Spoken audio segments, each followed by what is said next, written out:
entire choked up drain has to be cleared right now itself. This is another spot where the water has come and stagnated.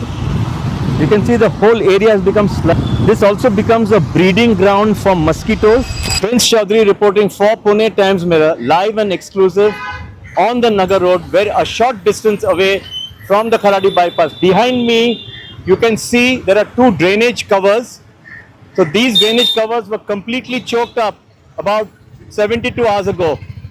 After Pune did a report and highlighted this issue, the PMC moved in and stopped the flow and the spillage by clearing the debris which had choked up this drainage. So the spillage from this was going right down this road for 1.5 kilometers.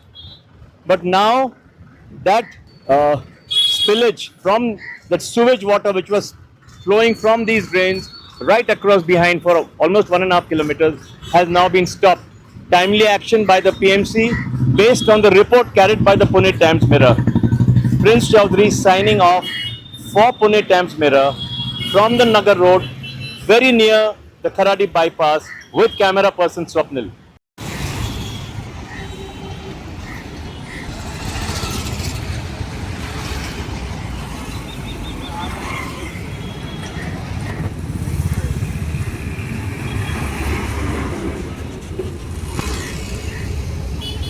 Sloping road, we can still see a steady flow of drainage water, and at this spot it is very evident, as you can see here, it is still trickling, and it has come right till this spot next to the new Balaji car decor.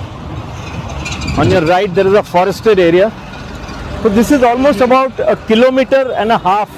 So we are at least 200-300 meters away from the drain, and you can see the drainage water has flowed down, and the entire section has become muddy. There is stagnant water all over, which has filled the craters and the potholes. So if the drainage keeps overflowing, this water is going to flow down this road. This road has a slope, therefore the water is flowing right down. And like I said, we are about 300-400 meters away from the drainage hole from where the repair work is going on, because the drainage has become choked and the water is spilling out. This thing will compound during the monsoons, so the entire choked up drain has to be cleared right now itself. This is another spot where the water has come and stagnated. You can see the whole area has become this also becomes a breeding ground for mosquitoes.